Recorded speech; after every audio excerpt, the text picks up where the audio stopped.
man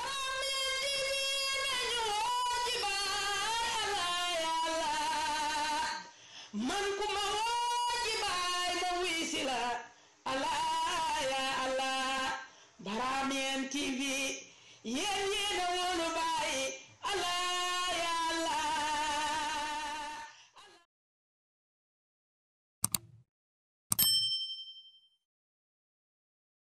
La Ligue islamique mondiale et l'Union islamique africaine mutualisent leurs efforts pour mieux fédérer les musulmans du monde. La signature de convention a eu lieu à Kaolack, à Medina Baye, en présence du Khalife, une initiative à fort impact social au bénéfice des musulmans. Claire Diop.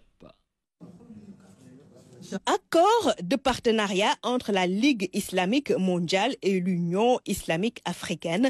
La signature du protocole de coopération a eu lieu ici à Medina Baye devant le khalife de la cité religieuse. L'objectif premier est de renforcer les liens entre les musulmans du monde, mais aussi de favoriser l'entraide.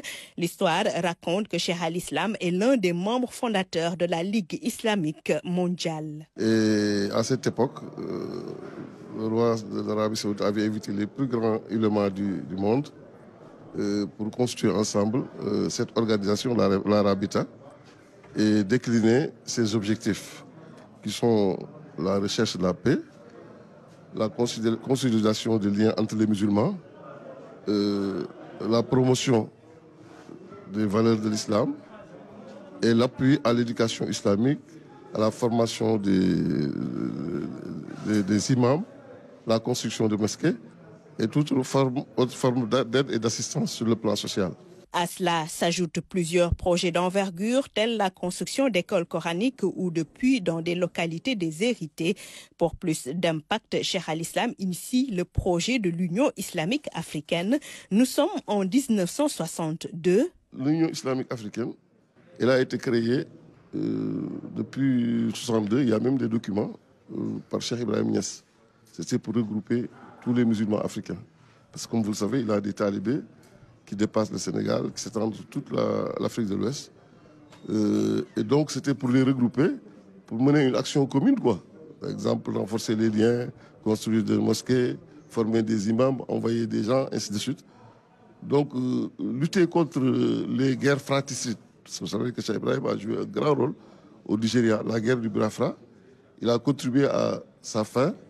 Le khalife de Medina Baye, Cheikh Mahi Ibrahim Niass, par ailleurs président de l'Union islamique africaine, a présidé la cérémonie en présence de son Excellence, le docteur Abdou Karim Abdullah Al-Zeyn, le secrétaire adjoint de la Ligue islamique mondiale.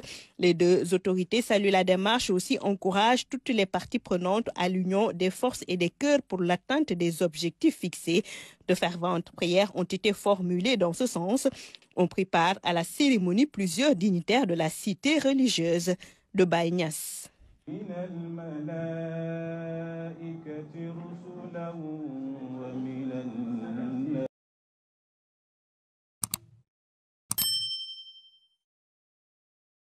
Bye.